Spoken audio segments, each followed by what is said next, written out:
step by step. Shayan is He's right. not a junior minister. The CPIM, or for that matter, any political party can have any association with any country they deem fit.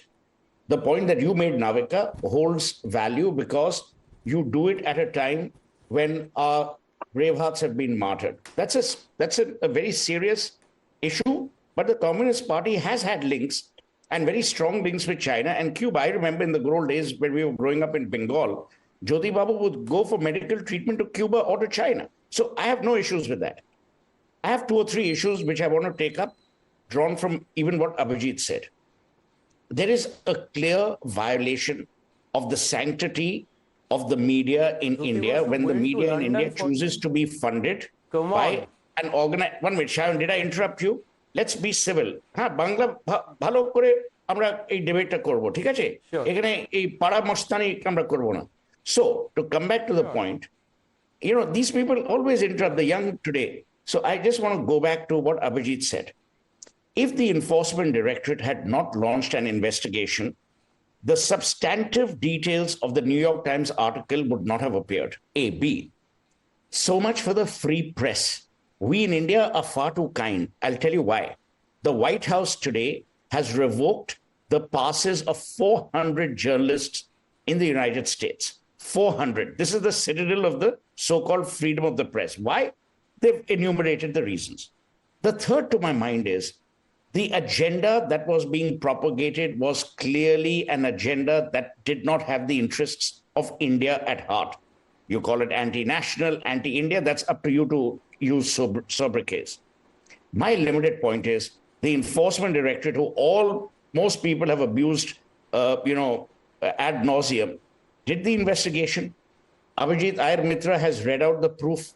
So it's very clear that there was a transgression of the worst kind, that money was used in order to create a level of influence. That level of influence then created a narrative which was false and which hurt the sentiments of the government, perhaps, and obviously of India at large. Now to equate that with something else, to my mind, is not just whataboutery. It is, as you rightly used the word ducking, but I would use the word deflection. Tehseen said that he doesn't care about newsclick. Fair enough. But what you need to be worried about is if our systems and our media, which I have a lot of respect for, is as porous that it can be influenced by foreign funding, which has a clear agenda to destroy the sanctity of our nation, then you and I as Indians, forget which dispensation you belong to, you and I as Indians need to worry. Because if China has done this now, the Enforcement Directorate has been brilliant in finding it out. We don't know when it was done in the past and how it may be done in the future. So we need to ring fence ourselves, Tehseen, and even you will appreciate that. My final point is that Khushro Irani, the person who was at one time the managing director of the Statesman in Calcutta, said, the press in India is as free as it chooses to be. The press has every right to write about China.